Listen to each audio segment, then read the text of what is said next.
Bismillahirrahmanirrahim. Izinkan saya untuk mempresentasikan mengenai tugas dari Bahasa Indonesia, yaitu artikel ilmiah. Bismillahirrahmanirrahim. Tak perlu menjadi kuat untuk melakukan hal yang hebat. Tak perlu menunggu berdaya untuk membuat sebuah karya. Mulailah dari hal kecil, mengakar hingga menjadi besar tersebar. Assalamualaikum warahmatullahi wabarakatuh. Selamat pagi, semangat pagi yang terhormat kepada para penonton serta rekan-rekan inovator muda yang kami banggakan. Saat ini, minat akan kebutuhan susu terus mengalami peningkatan.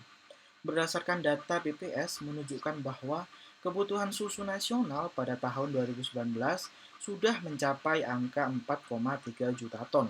Sedangkan produksi susu dalam negeri hanya mampu memenuhi 22%-nya.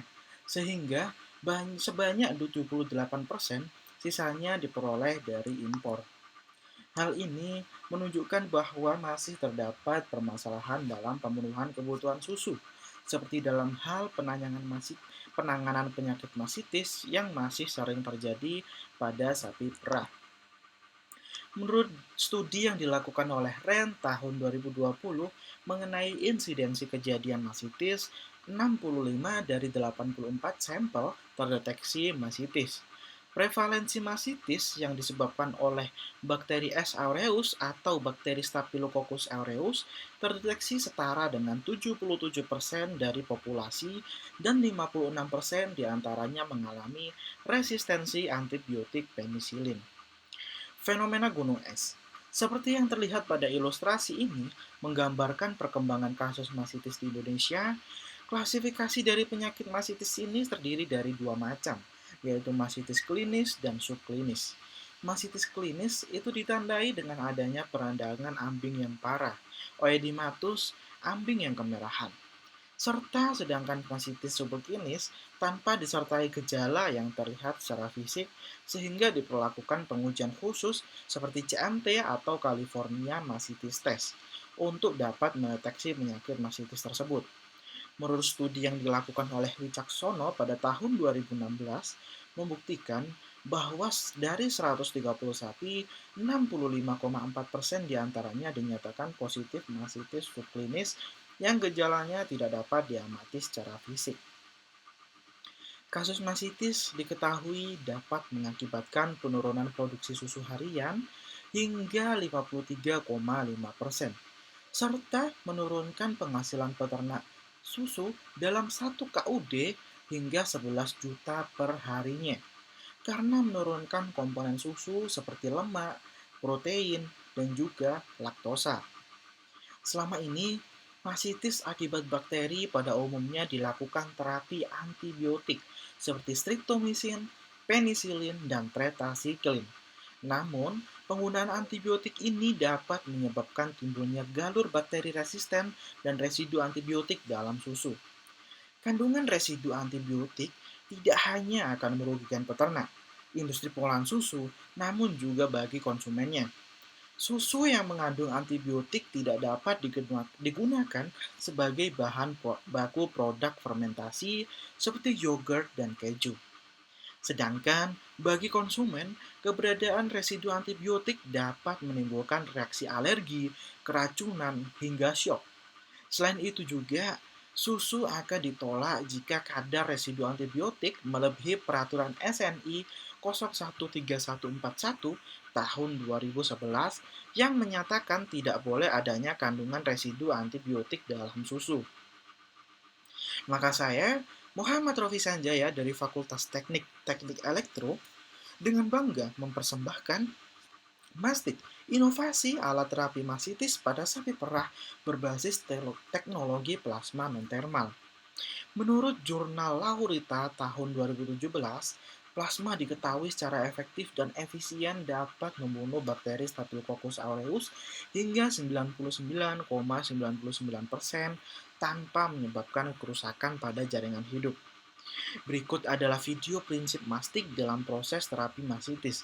Dimulai dari cold atmospheric plasma atau CAP yang akan mengemisikan ion-ion seperti OH, NO, dan molekul radikal reaktif lainnya Ion-ion tersebut memiliki kemampuan untuk menghancurkan biofilm pelindung Staphylococcus aureus, serta molekul radikal reaktif ini yang akan melakukan penetrasi pada sel bakteri dan akan merusaknya.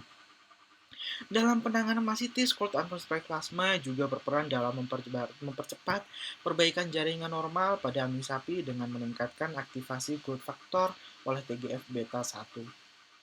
Spesifikasi alat mastik terdiri dari dua bagian, yaitu back control dan tit pen. Pada back control memiliki spesifikasi ukuran panjang 30 cm, lebar 20 cm, serta tinggi 38 cm dengan material akrilik tebal 3 mm, serta menggunakan gas argon dengan input 12 volt DC, output listrik 15 kV AC, dan memiliki temperatur plasma 25 derajat Celcius, serta memiliki range frekuensi 15 kHz hingga 19 kHz. Untuk spesifikasi tit pen, menggunakan pipa kaca diameter dalamnya yaitu 3 mm dengan ujung mengkerucut. Dua buah elektroda yang tersusun dengan jarak 6 cm, serta rangkaian ditutup oleh cover dengan material polimer. Alat ini terdiri dari beberapa komponen penyusun yang dimulai dari transformator flyback untuk menaikkan tegangan, pressure gauge untuk memberikan aliran gas, flowmeter control untuk memberikan kecepatan aliran gas, gas argon, heatsink untuk pendingin MOSFET, belt, ZVS driver, LCD untuk tampilan, tit pen untuk keluaran plasma, switch untuk on-off alat, hingga baterai LiPo 12 volt DC yang digunakan untuk suplai rangkaian. Prinsip kerja plasma dimulai dari baterai DC 12 volt menuju ZVS driver yang kemudian menuju trafo flyback untuk dinaikkan tegangan AC dengan skala kilovolt. Kemudian dialirkan gas argon dengan kecepatan 2 liter per menit sehingga gas tersebut terionisasi dan memunculkan sebuah plasma. Dapat dilihat pada video bahwa plasma yang dihasilkan bersifat cold plasma. Ketika bersentuhan dengan tangan, itu tidak akan menyakiti dan tidak akan terjadi efek yang menyakiti pada tangan. Berikut video prototipe dari alat mastik. Dapat dilihat penyakit masitis mengakibatkan salah satunya susu yang berwarna kuning. Hal ini disebabkan bakteri yang terdapat pada ambing sapi. Kemudian, plasma ini menggunakan tit pen yang dapat dikontrol melalui back control yang di dalamnya terdapat komponen elektronik dan gas argon. Kemudian nyalakan alat sampai LCD menyala, kemudian atur hingga voltasenya mencapai 50 kV, kemudian putar gas argon sebesar 2 liter per menit, kemudian cek plasma dengan tangan. Jika sudah aman dan tidak menyakiti, dapat diaplikasikan kepada ambing sapi secara perlahan. Plasma dapat membersihkan bakteri hingga 99,9% dan sehingga dapat menghasilkan susu yang lebih sehat dan berwarna putih. Dari hasil pengujian, didapatkan hasil keluaran plasma yang optimal, yaitu dengan tegangan 15 kV, frekuensi 16 kHz, serta kecepatan aliran gas argon 2 liter per menit, sehingga menghasilkan panjang plasma 1,5 cm dengan suhu 25 derajat Celcius yang berpengaruh pada hasil uji perlawanan gram dan uji SEM pada Staphylococcus aureus. Pada perwarnaan gram bakteri, gambar A menunjukkan bakteri sebelum diberi perlakuan CAP. Sedangkan pada gambar B menunjukkan bakteri yang diberi paparan CAP. Dapat diamati bahwa bakteri menjadi pecah dan tidak berbentuk kopus. Berikut ini adalah hasil uji SEM. Pada gambar A menunjukkan kultur bakteri Staphylococcus aureus tanpa paparan CAP. Dengan intensitas putih lebih tinggi menunjukkan produksi biofilm, dan pada gambar B kultur bakteri Staphylococcus aureus pasca paparan CAP dengan produksi biofilm lebih rendah. Berikut keunggulan dari alat mastik, yaitu alat ini berbentuk tas ransel sehingga lebih mudah digunakan di berbagai kondisi dan tidak memakan banyak tempat. Selain itu, dilengkapi dengan tit pen untuk pemberian treatment pada segala sisi ambing sapi, serta alat ini mudah dilakukan untuk pengisian daya. Dari paparan tersebut, dapat disimpulkan alat terapi mastik berbasis cold atmospheric plasma berpotensi untuk diaplikasikan sebagai alat terapi masitis sehingga dapat meningkatkan kualitas dan kuantitas susu di Indonesia. Cara yang tepat untuk selalu dapat menjaga semangat dalam berkarya Dan bermanfaat pada negeri adalah dengan selalu bekerja secara profesional, sistematik, dan berkelanjutan sampai berhasil. Keberhasilan akan menjadi penggerak utama semangat, namun kegagalan akan menurunkan semangat.